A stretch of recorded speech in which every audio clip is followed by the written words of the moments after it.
The title, Life as the Best Scenario for Practice, was something suggested by Mauricio, but I'm not going to start there. I'm going to end there. Okay, and I may even change the focus a little bit to something more like taking refuge in life. Okay, I'm not sure what the alternative is to life as the best scenario for practice, because life is all I've ever known.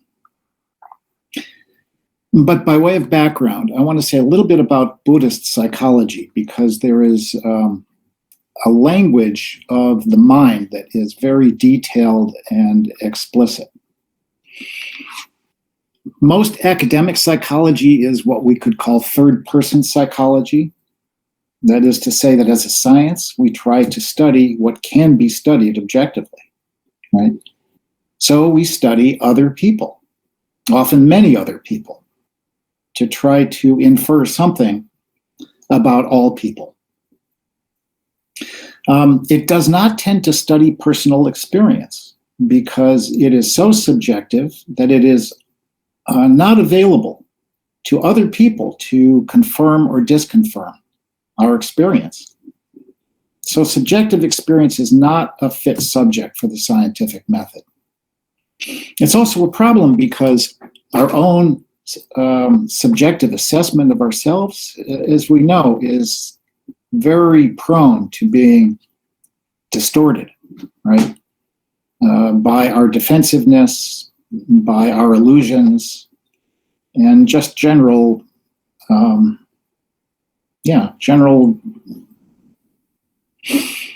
deludedness, we might say.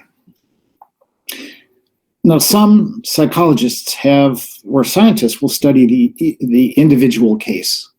You know, if you dissect one frog, it's safe to assume that you know something about all other frogs. If you've seen one, you've seen them all. And this may hold true more for physical characteristics than it does for emotional or psychological life. Certainly, we spend some time in psychology studying individual cases, you know, the sort of case studies. And those of you who are familiar with psychoanalysis know that many of Freud's so-called discoveries were like of this nature.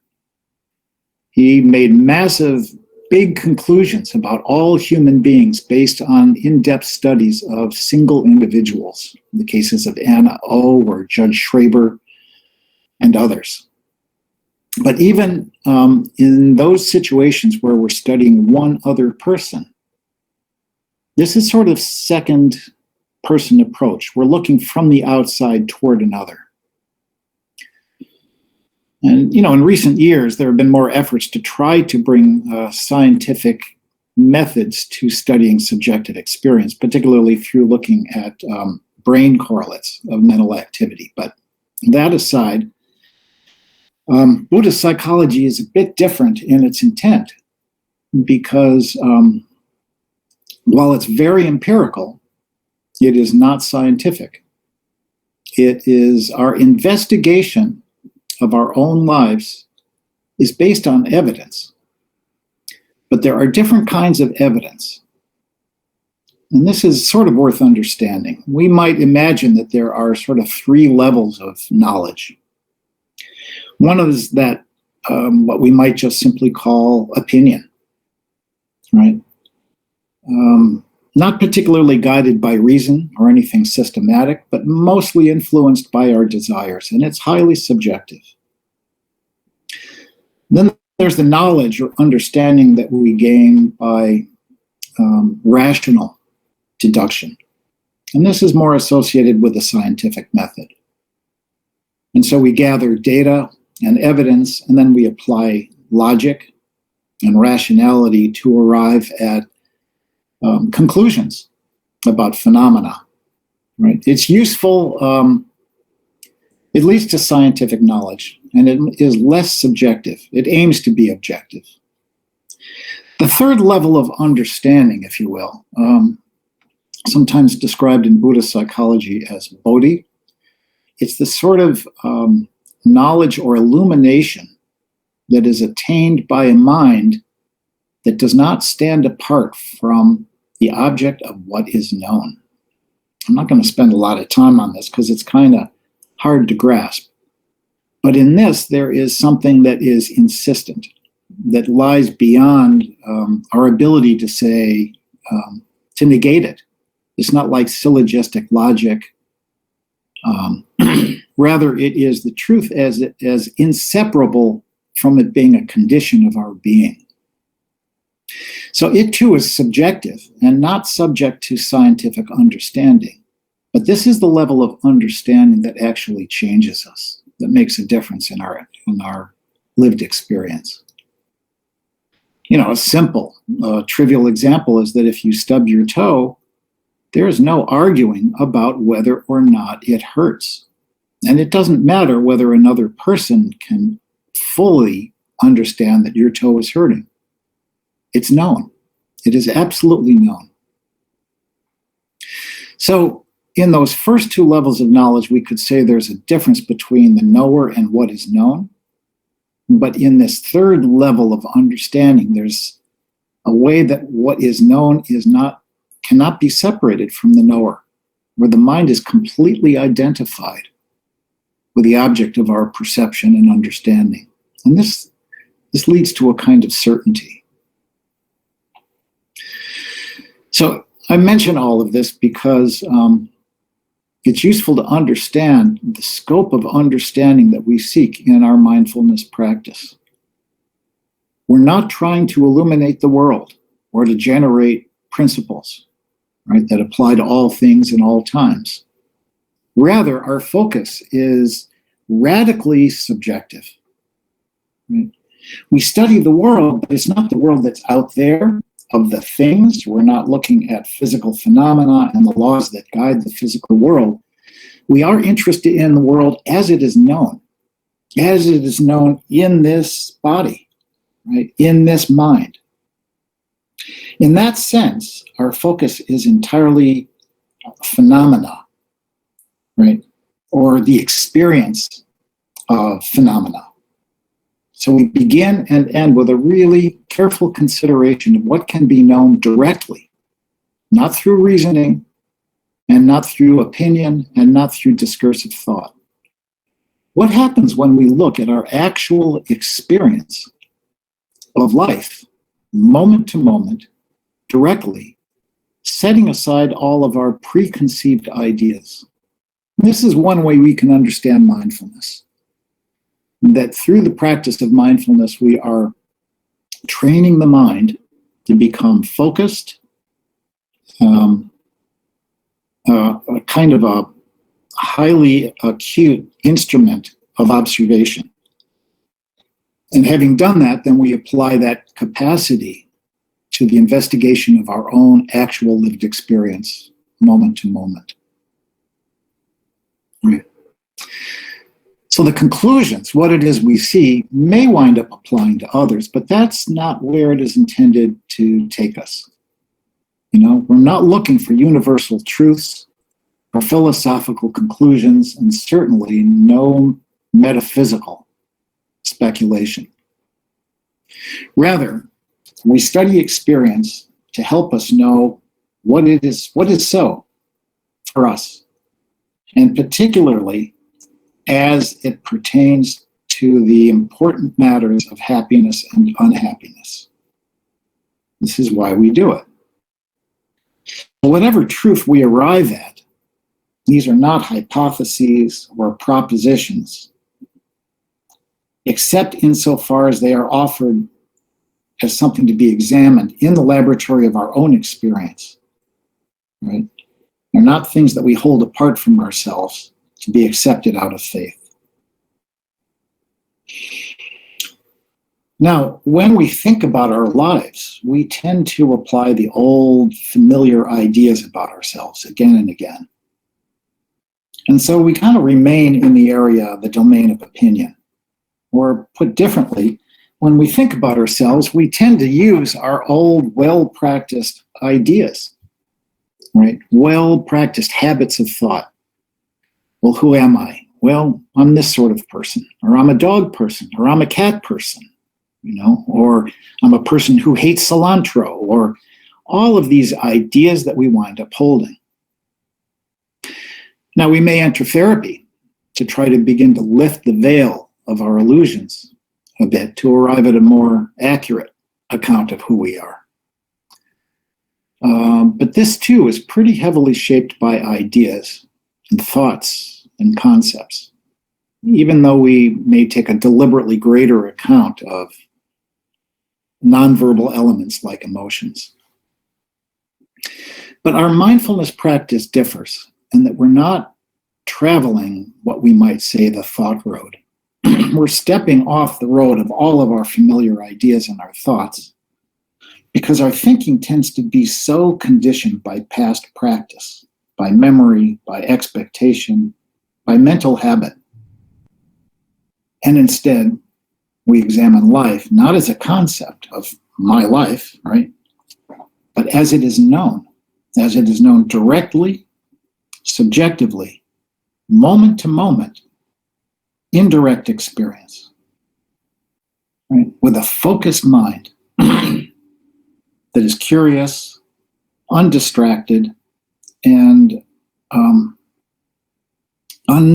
unfettered by expectation and prejudice. So what happens when we start to look at our experience in this very microscopic way, moment to moment, right? Which is what you've been doing in your practice?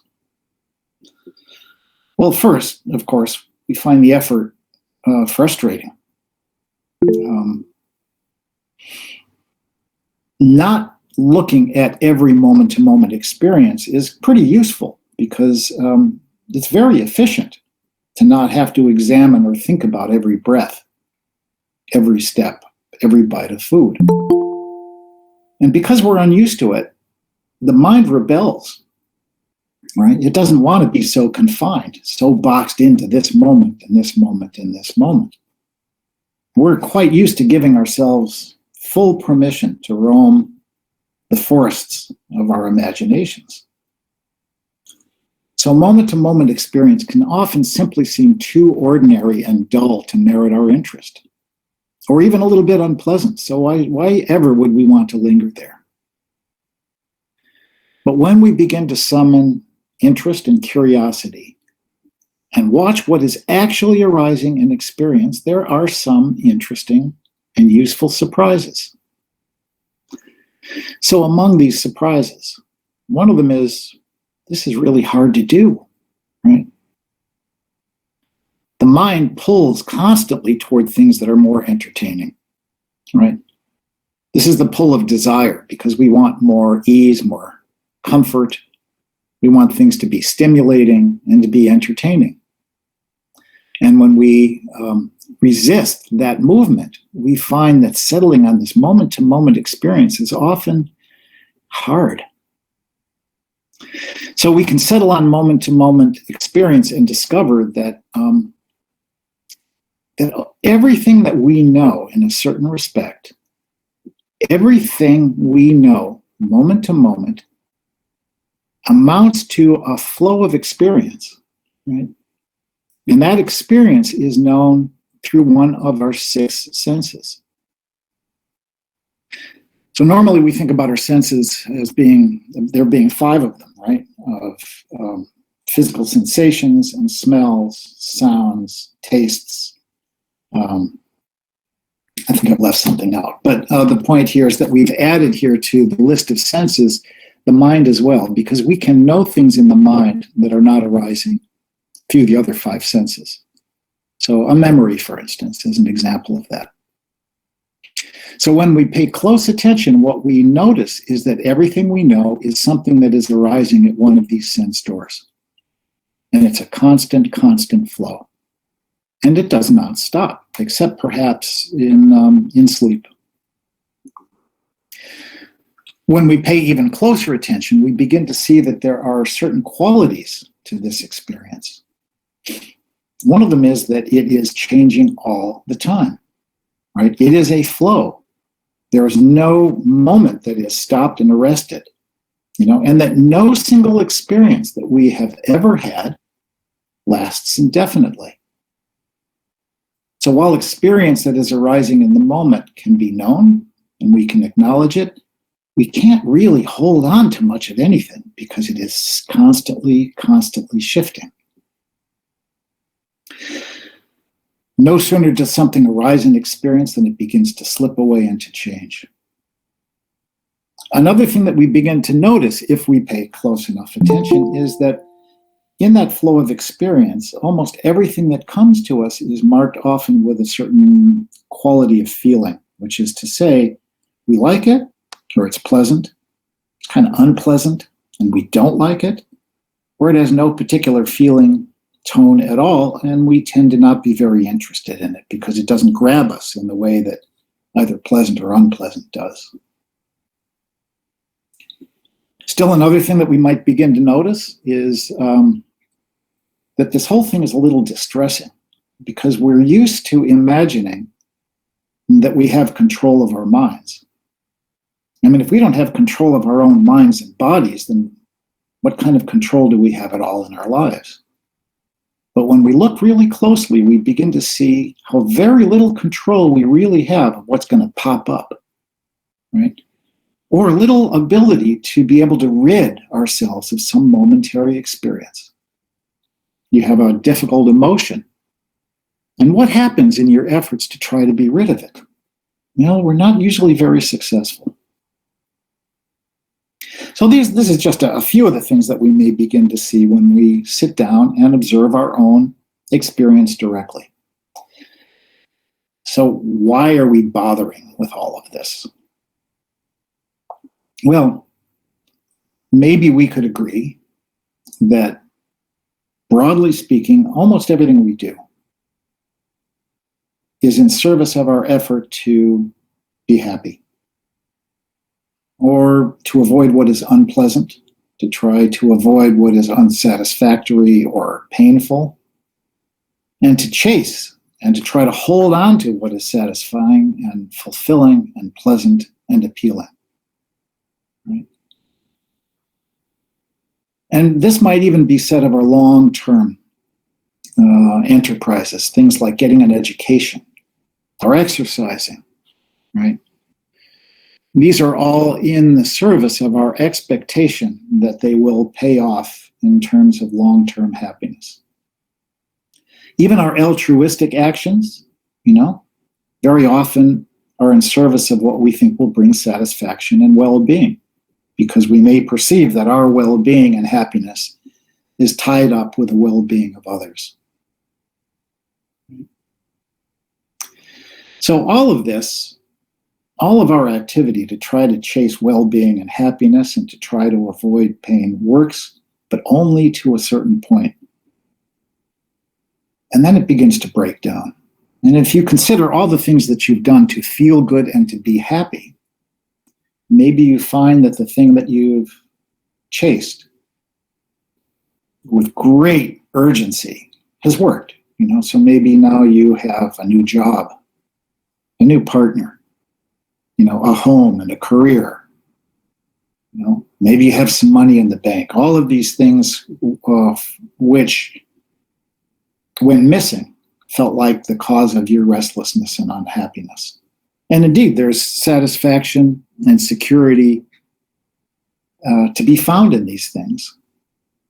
But they also don't last terribly long. No sooner do we have the new shiny thing than we find that we're still restless. Right?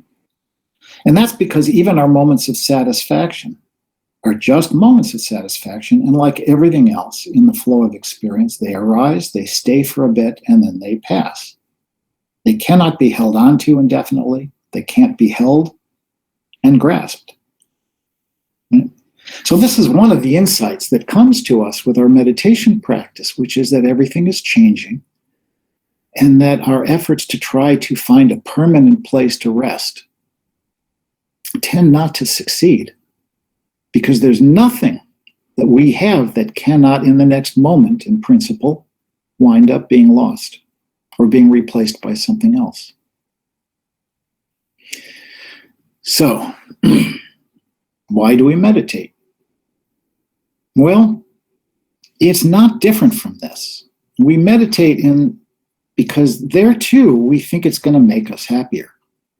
right? Why else would we do it? Maybe we've tried a lot of other things and we found them lacking. Okay, I have a new partner, I have a home, I have a child, I have a career, and these things are all good, but still, why am I restless? Why is there sometimes a sense of things being a little unsatisfactory? So the same motivation that has us restlessly engaging with all manner of things in our lives is the same intention or the same motivation that we are bringing to our meditation practice. I'm doing this because I want it to be better, right? I want to feel better. I want to suffer less. Now, in meditation, if we think of this as an investigation of life, we may come to see that there is a common element to every moment of suffering, of restlessness, of dissatisfaction. And that common element is, and this will not shock you, it's that we don't like it. Right? We don't like feeling crummy, and we so much prefer to feel happy.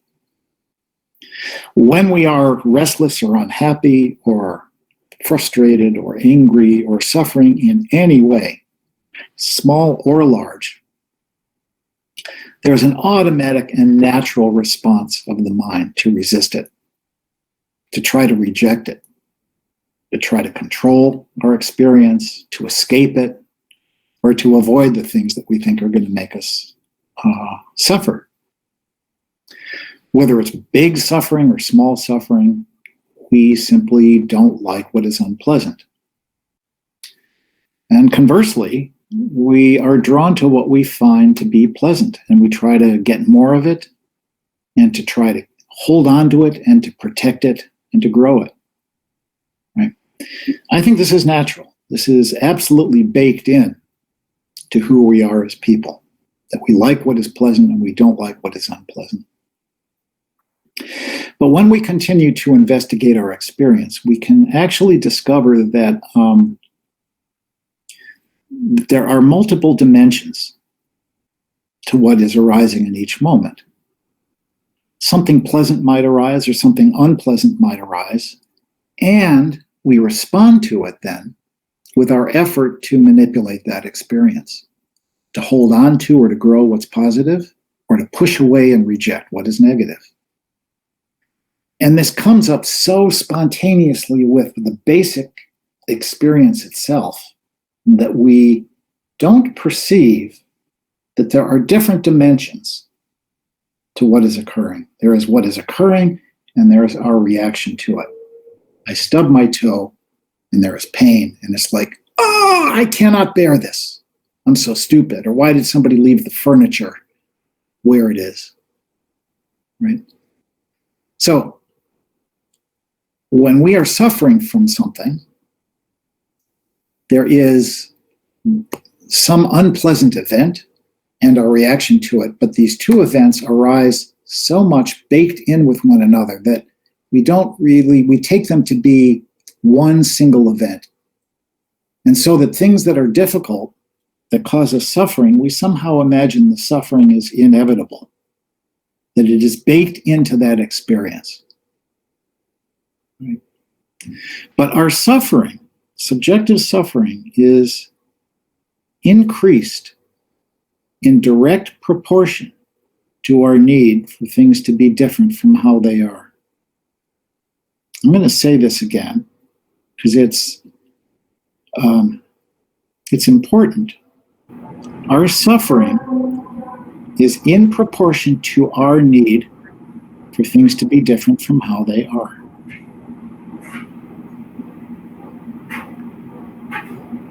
Does this make some sense so far? Even if it doesn't, I'm going to forge ahead, and maybe it will make some more sense. So what does mindfulness actually then offer in all of this? Well, so in our mindfulness practice, we're learning to pay uncommonly close attention to moment experience. Right? We begin to see how these experiences That is to say, what's just happening moment to moment, and then our relationship to it or our reaction to it.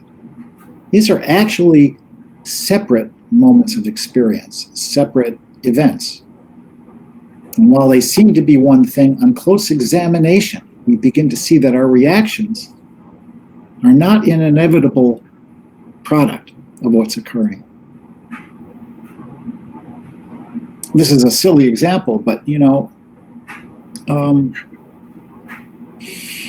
consider your reactions to frustrations and how they differ from one day to the next. Maybe someone is rude to you. Maybe your partner says something, and you're immediately angry. It's like, you can't talk to me like this. On another day, the very same comment would have no impact at all. You wouldn't notice it at all. Right? And so it doesn't take a lot of understanding to realize that our reaction is our reaction. It's our own reactivity. And that the same situation that troubled us on one day might not arise on another. We tend to feel as though our reactions to things are inevitable consequences of what's happening to us, and that our suffering is like an oppression that is personal. When we begin to look more closely, however, we can see that our relationship to what is occurring is not a fixed thing, right? But is a consequence of, let me come back to that. Think of another example. If we stub our toe, there's little that we can do about that pain. Right? It hurts. But what comes next is not so automatic. Indeed, our reaction to it is much more a product of habits of mind, of our conditioning. So we can react to similar situations on 2 successive days very differently, even if we tend to think that our reaction is somehow inevitable, baked into the event. When we bring close attention to moment-to-moment experience, however, we can begin to see that our reactions are conditioned phenomena. They're often habits of mind. When we begin to see how our reactions and our relationship to events are conditioned, we've now been handed the keys to the kingdom. If our reactivity is something that is conditioned, like our revulsion at how other people chew their food, or how they dress, or how they drive, right? Now we have the possibility of using our understanding of that conditioning to reshape how we relate to experience. The very thing that we found was intolerable, maybe we actually discovered that we can begin to reshape our relationship to those things that we thought we could not bear. Well, how do we do that? Well, we gradually shift our experience from one of reflexive reactivity, of being completely dominated by our habits of mind, by our opinions and our impulses, to being a little less lost to that process. So more specifically, we're changing our relationship to experience just by virtue of observing it. Right?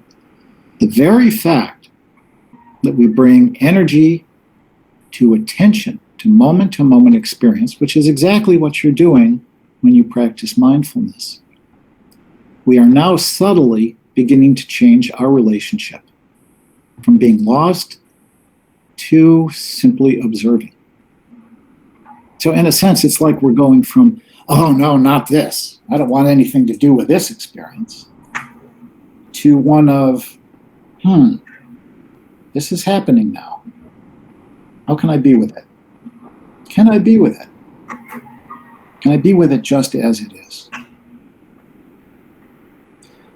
In this process, there is no effort to change what is happening, only to change the quality of our attention to it. From being lost to it to being attentive to it. To me, the critical moment when we're practicing mindfulness that we all know so well because we've been through it countless times, is you're sitting and you're lost in thought. And then, oh, I'm supposed to be meditating. Oh, come back. Right? It's a subtle thing, but we've gone from being lost to the flow of experience to now being capable of observing it. Nicole, I think you may want to mute your mic.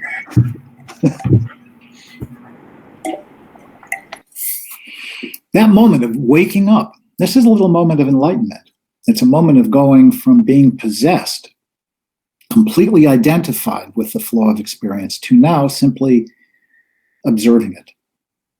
And it's such a subtle moment that we've endured many, many times. But that's the thing to pay attention to, is that moment of coming to again and celebrating this moment of coming to, because now we're observers of our experience and are not completely possessed by what is occurring.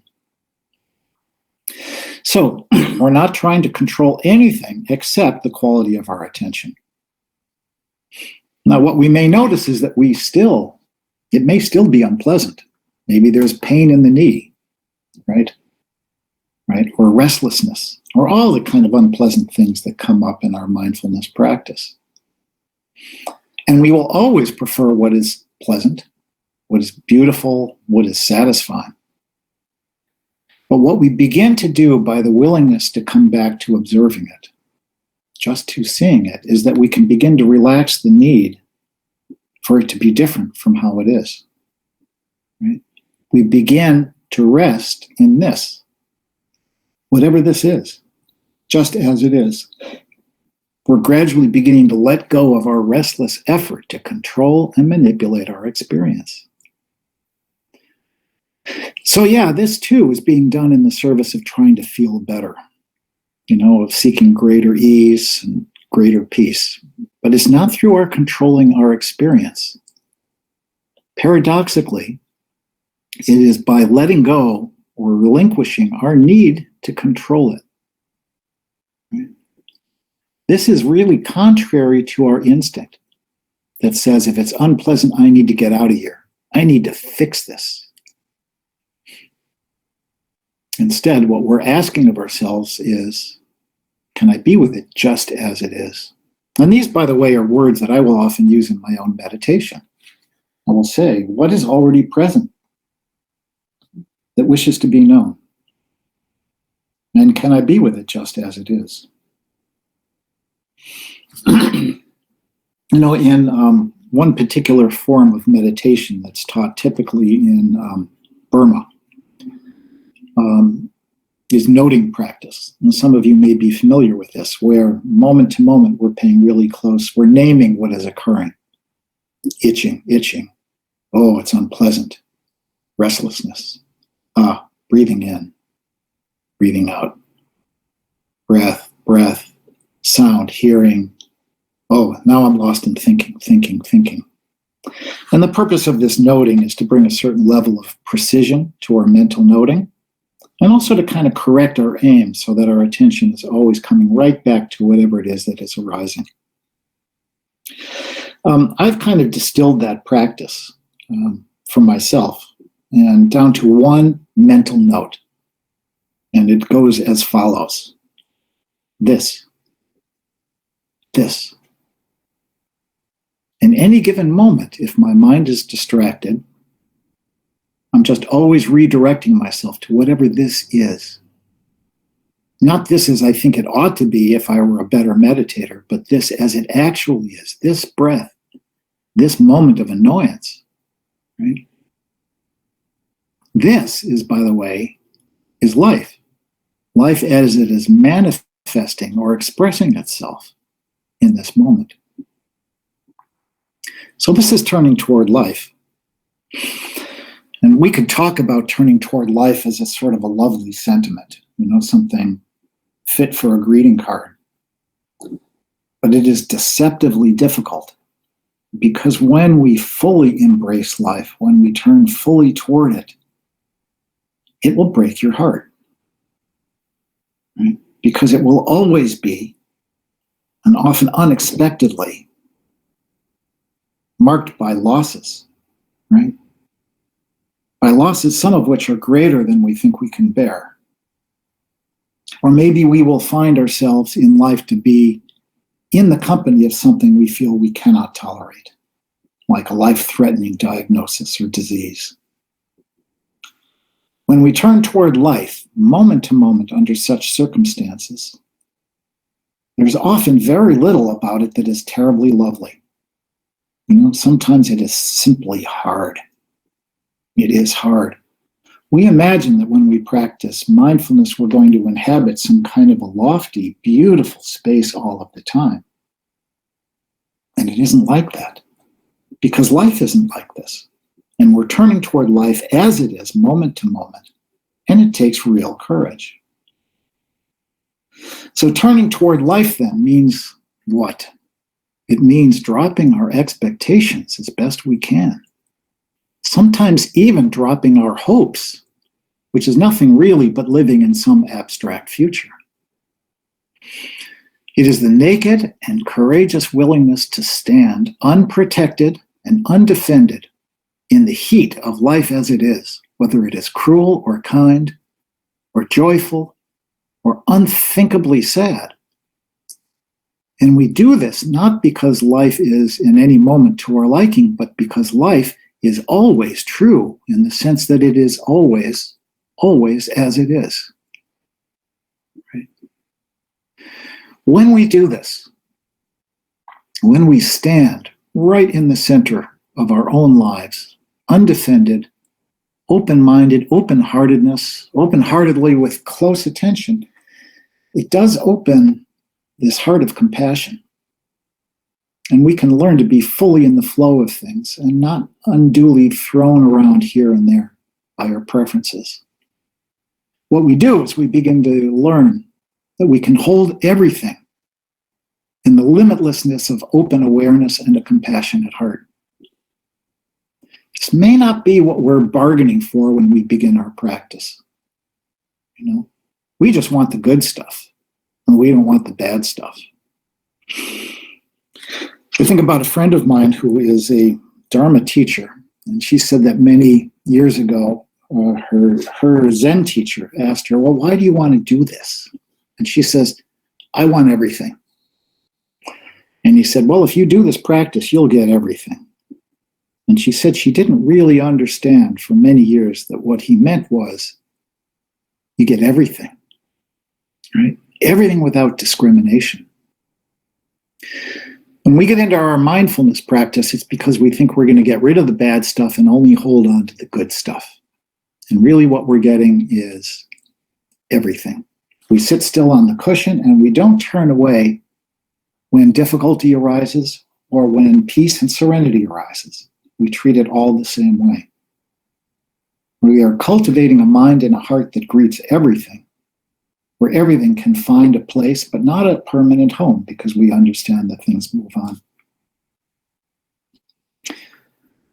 So one of my favorite sermons, it was a Dharma talk given by an American Zen teacher named Charlotte Joko Beck. And I think it really describes this attitude. And I won't cite this exactly, but she asked her students, what can you rely on in life? What can you really trust? And then she cites some examples of things like your partner, your youth, your health, your good looks, your money, your friends, fill in the blanks, all the things that we often look to hold us. And of course, ultimately, none of these is perfectly reliable because they're all subject to change. She says then that there's really only one thing that we can really rely on. And of course, the first time I read this, I'm thinking, yeah, I'm leaning in, because it's like, yeah, what's that? And then she goes on to say that the one thing that we can really rely on, that we can really rest in and take refuge in, is life as it is. Life as it is. Things as they are. Right? Now, this does not mean that things as they are to our satisfaction. But so long as we are alive, right, life is as it is, and it is always available to us. Is it possible for us to begin to rest in life, even in its uncertainty, even in its unsatisfactoriness? Right? Can we begin to rest and trust in a moment of physical pain, or in the experience of grief, or in the experience of sadness, or of joy, or of dullness? Not because we like these or dislike these, but because they are true in the sense that they are arising in this moment and can be known. What happens if we drop our need for it to be other than it is and allow this earth and this moment's experience to hold us? Maybe we begin to discover that we have all that we need, right? That the moment is actually abundant and complete, even if it is not what I would have chosen for myself. Right? So this is a very steep challenge. And while we might be fortified in our mindfulness practice by more modest goals, like just trying to calm the fuck down in this moment, for instance, and we all practice in this way, the bigger view is we are learning to take refuge in this moment just exactly as it is, abandoning our need for it to be different from how it is. Right? The more we rest in things as they are and seeing how impermanent they are, how they come and how they go, right? The less we suffer when things go as they will. We can allow things, when we allow things to come, we allow things to go, making room for whatever is next. And it is this quality of non-resistance that is where we find relief from suffering.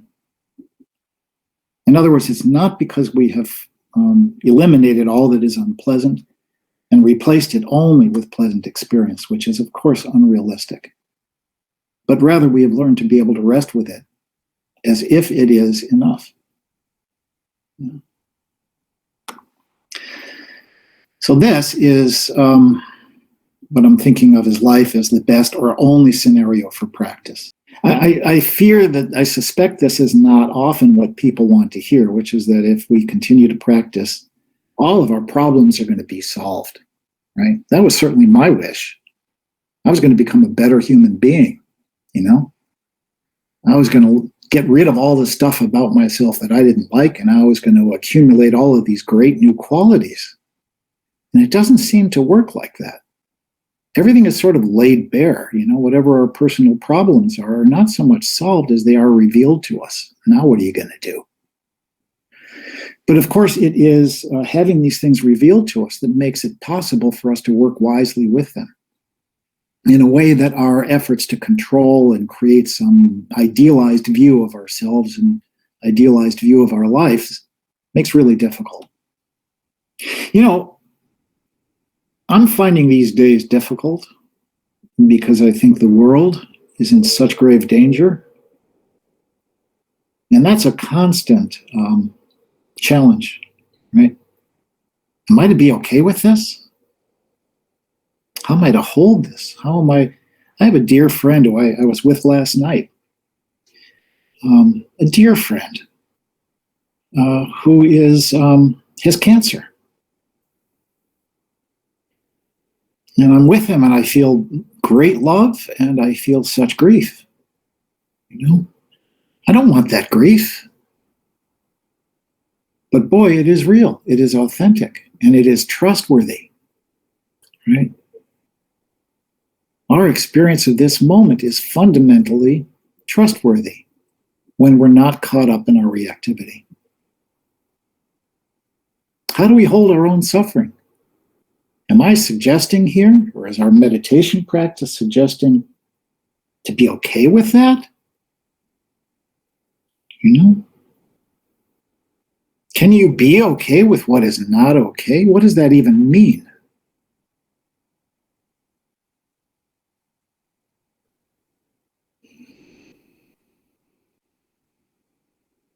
What it also means, though, is that this life is an extraordinarily abundant teacher.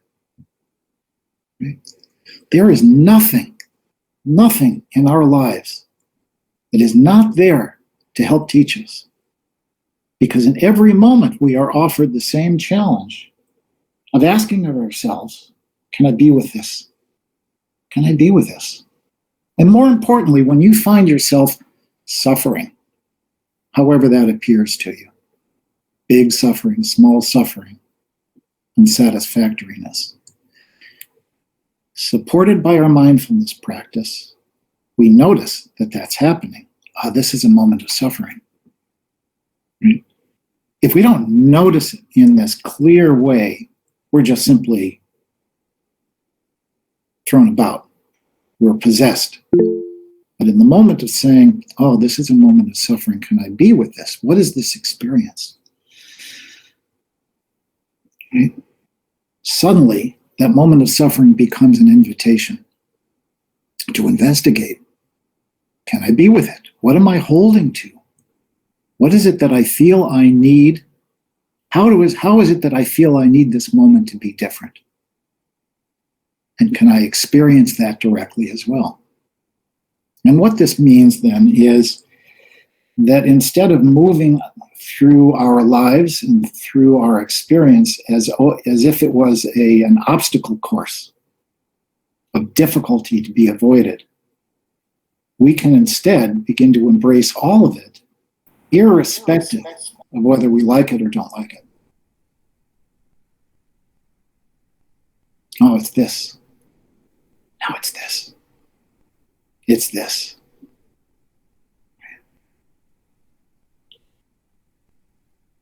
And this, by the way, is not confined to the meditation cushion. I think formal meditation is really useful to fortify and strengthen that capacity. But we don't stop there. We bring it to every moment of our waking experience if we can remember to do so. And that's really the hard part, is remembering. Well, I will only say this, that if things are not to my liking, in principle, we could relate in different ways. We could go, I don't like it. Right? Or we could let go. Let go of my need for it to be anything other than what it is. Because first of all, my wanting it to be different is probably not going to have any impact. All of my judgments and opinions are only tormenting me. What we're learning to do in our meditation practice, we could say, is learning to let go.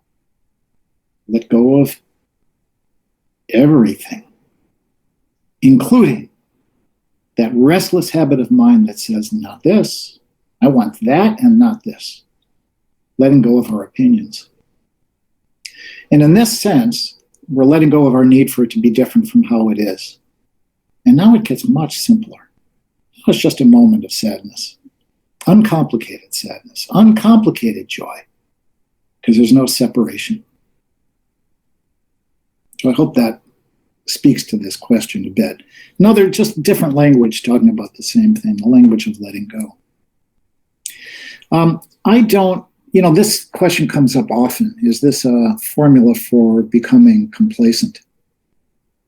And I think in many respects, when we can learn to let go of when we are less possessed by our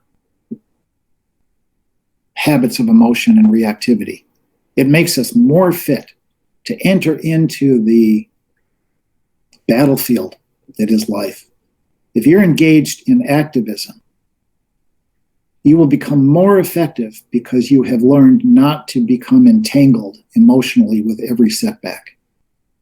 So in this sense, I think it's fortifying. If it leads to complacency, well, then maybe you should question what it is you're practicing. So, in Buddhism, there are these wonderful teachings about so-called near enemies. These are qualities of mind that look to be virtues because they mimic virtues, but they're really not. They're near enemies. So for instance, if we are engaged in social activism in some form, We wish to do this with a quality of equanimity, right? The ability to remain relatively still. The near enemy of equanimity is apathy or indifference. And so we want to question in our practice, am I practicing equanimity or am I practicing apathy? And apathy is not helpful because that's distancing, right? Whereas equanimity is closeness. So yeah, thanks for your question. It's an important one. Who asked that one? You're talking about resistance to practicing mindfulness or practicing resistance in psychotherapy. If we're talking about resistance with in our own practice of mindfulness, not a problem. Be mindful of resistance. Resistance is now the truth of this moment. Oh, I find almost every day when I sit, there's a certain amount of, that's just resistance. I notice the resistance and I sit. Right? It's only a problem if you surrender or are completely identified with that experience. I can't do this. It's just a thought. It's just a feeling, right? When we don't examine these things, they will dictate and drive our actions. When we're mindful of them, we have a little bit of freedom to choose. Oh, it's just an experience. It is a mind moment. Resistance is just resistance. I don't need to be defined by that experience. What is this experience? Can I investigate it? Well, acceptance is such a tricky word because very often it seems to be almost an aggressive invitation. Like, can't I just be okay with this? Just accept it because it's the way it is, If you could wave a wand and be accepting of all things at all times, that would be great. But as I understand mindfulness practice, it is the practice of acceptance, this moment, this moment, this moment. Can I be with this and this and this and this and this? And now something really unpleasant is hitting the fan. And, can I go back in? Can I make space for this? The answer is maybe no, but maybe yes. And over time, more and more of our experience, the things that we would have wished to not know and hold, we find that we can hold. So in this respect, acceptance really is a practice that grows gradually and it is constant. It is a never-ending practice because there's never a moment when we can wave that wand and say, I am accepting. When we hear people say, I'm accepting of another person, I'm often skeptical because how long does that last? Until the next moment when it's really not okay. And now we're invited again to ask of ourselves, can I be with that? If I can't, what am I holding to? So yes, this is about acceptance, and we don't want to just imagine it as an abstract concept that we can invoke at any moment and say, I accept. Because it's not easy. It really is the moment-to-moment disciplined attitude of making space for whatever it is that we find unpleasant fully in the spaciousness of this mind and body. Please don't take this as instruction. If you're interested in this kind of practice, you want to get better instruction on this. But when I was a kid and before we had minivans, we had station wagons. And the station wagons had what we called the way back seat. And it was the rear seat that was facing backwards. And you could never see where you were. You could only see what you had just passed, as you went down the road. Mindfulness is a bit like this. We're trying to get as close to this moment as we can, but very often we're just a brief step behind. The noting practice is a little bit like saying, it's like retaking aim. It's clarifying where it is that we've dropped our attention. And we don't do it because we're interested in a catalog of moments. We do it as a quiet and subtle way to redirect our aim. So if the mind keeps wanting to slip off of the breath or of a sensation, when we notice sensation, it's a way to take correct aim of the mind toward what it is that is happening. And we also, we can do this in different levels of specificity. So you might notice, for instance, thinking. And you notice that the thinking has some momentum. And it takes a few moments, and then it begins to peter out. So you're just noticing thinking. And then it seems to evaporate. Now you're back to the breath, right? Or, and this depends on what seems to work for you, maybe the thinking occurs and it has a certain quality. Oh yeah, regret. Oh, jealousy, jealous thoughts, comparing thoughts, right? This is different than, of course, engaging the thought. It's just noticing that it is happening, not pushing it away, not getting bored. But the noting can become quite specific and detailed, or it can be very global as well. And it should always be a soft thing, like, 5% of what's happening. You don't want to make the note written in capital letters in front of you the object of your attention. It's to redirect your attention to the thing that it's noting, to the sound, to the hearing, to the perception, to the emotion, whatever it happens to be. But if you're interested in this, it's useful to get a little bit more instruction. And there's a lot of stuff that's available online as well. It's just one technique. It's also a technique that you can use to the point that you then begin to find that it's not so useful anymore, and then you can drop it. And you can do mental noting without naming. You can note a sensation, note an impulse of any sort without having to give it a name.